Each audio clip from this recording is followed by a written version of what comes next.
It's not about being revolutionary, you know, it's more about being evolutionary. And I think this collection is some ideas that I've had for some time that I'm now putting into motion. And it's also a collection that is made entirely of South African made textile, which is amazing. Normally I have a little bit of both and something from overseas. It's probably the most sustainable collection that I've created to date, and also the most affordable collection that I've done.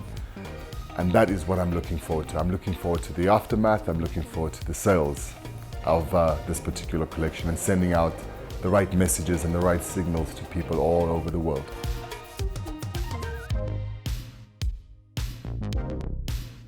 I mean, I adopt a philosophy of eco squared, you know, which is basically something I coined a few years ago, which is ethical, economical, and ecological. So it's very important for us to understand the impact of textile on the environment, particularly a non-biodegradable textile, plastic-based textiles, polyurethanes, etc., etc. So when it comes to natural textile, everything from cotton to a hemp, to a bamboo, to a silk, to a mohair, to a natural wool, to a leather, these are all biodegradable, which means they become one with the earth again. But in all, I would say that it's my conscience at the end of the day. And the more I can work with natural textile, as difficult as it seems a lot of the time, it's most satisfying to me because I know that I'm doing something good at the same time. I would say that research just enough, understand what seasonal trends are, understand what colors are in play. And you know, sometimes you're researching to do what others are not doing, you see. So you don't want to become part of the rat race. You don't want to become part of the norm. You don't want to become another seasonal trend. You want to create your own. You want to set your own trend. And this is what I try to do best.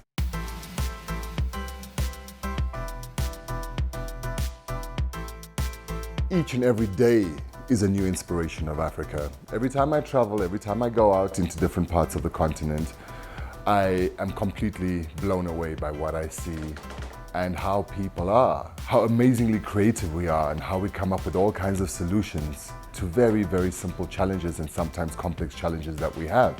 That's what makes us so amazing when it comes to design and creativity continentally. Being in a specific environment, being in Johannesburg, being in South Africa, is very, very inspiring on a daily basis. And this is what I look forward to every single morning.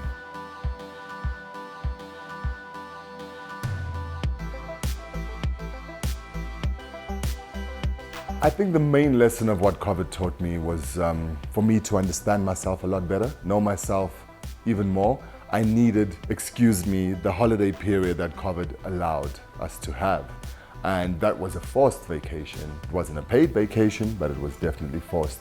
And what it did is it allowed me to reset, to reassess my situation, to re-understand myself, you know, and to of course, ultimately, that is all part of rejuvenation.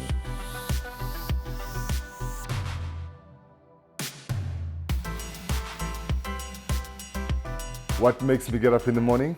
Well, a few things. One of those is the mere fact that there's always some idea that wakes me up around about 4:30, 5 o'clock in the morning. And then of course the birds. They start chirping. In winter it's a bit later, in summer it's a lot earlier, and I'm up. I cannot go back to bed from that point onwards. And the idea just basically, it manifests and it grows, and by the time I get to work, you know, I'm ready to start a new creation.